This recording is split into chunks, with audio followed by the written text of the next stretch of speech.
Hi everyone, here we are again after another loss.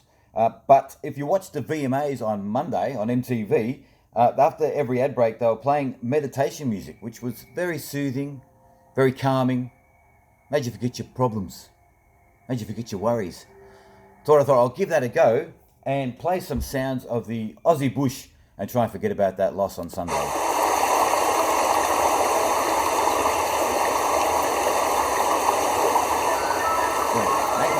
Collingwood in the big rivalry game, 10-12-72, too good for the Blues, 7-6-48. Collingwood cement their place in the top 8. The Blues, finals looking a little bit distant. Collingwood in the big rivalry game, 10-12-72, 7-6-48. Collingwood cement their place in the top 8. The Blues, finals looking a little bit distant. Thanks very much, MTV.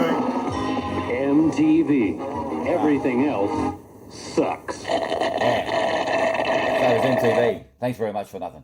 Okay, let's analyse the game. Let's listen to Damien Barrett's assessment of Carlton on the rush hour after the game last Sunday. They lost an opportunity, didn't they, with how they played poorly in the second half against Collingwood. And I felt yesterday they were exposed as a pretender when it came to that bottom reaches of the 8. What about some positivity from Ed Woolley on full time? No goals in the second half from Carlton. They were leading at half time, and it was a really entertaining first half. It looked like this might be maybe their coming of age this afternoon, where they really announced themselves as a finalist. But I know there's a lot of frustrated Blues fans tonight that this rebuild is it's ongoing.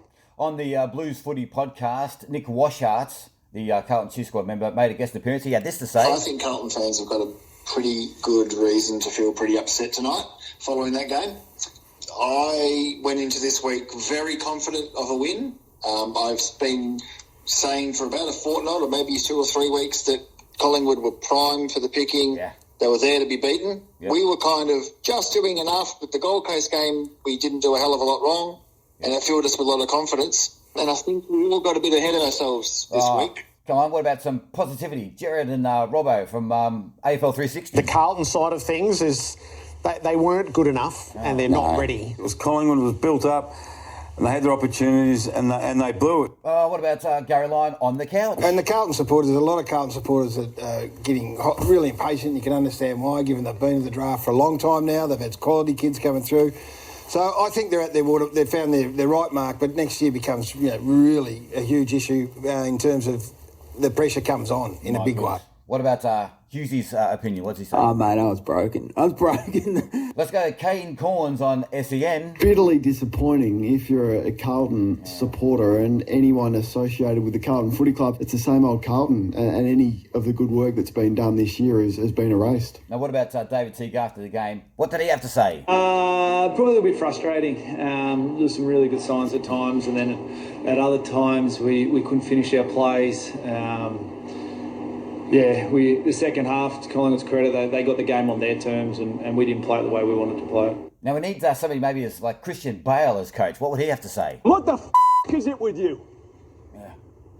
What don't you understand? Correct. What about Shane Crawford on full time? What did he say? Yeah, the Blues behind closed doors will be extremely disappointed, and so they should. That was their chance to keep their finals alive for season 2020. So back to the drawing board. Oh, come on. We're trying to find some positivity here. What about Matthew Lloyd on Footy Classified? Yeah, they couldn't have got a better chance, I don't think, to beat Collingwood when there's no steel side bottom, Treloar, Howe, De Goey, and they failed miserably, Kane, in that second half when so much was at stake and they were found wanting after half-time. My goodness. If Jerry Seinfeld was a Carlton supporter, he'd probably say this. I have no confidence in you. You suck.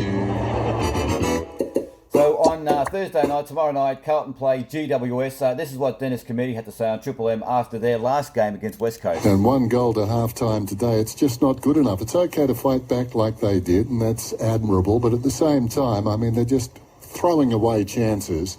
And they've got so many good players, at least on paper they've got so many good players, they should be doing better. Yeah, so that's something positive for us against GWS. Maybe we need some motivation from Shea LaBeouf. Do it! Yeah. Just do it! Yeah, do it! Make your dreams come true! Just do it! So come on, Blues, tomorrow night. Let's go against GWS. Christian Bale, what do you got to say about this show? I hope it was f***ing good because it's useless now, isn't it? Oh. sake, man, you're amateur. Oh, well. Go Blues tomorrow night. Come on, Blues. You can do it. Yeah, go Blues.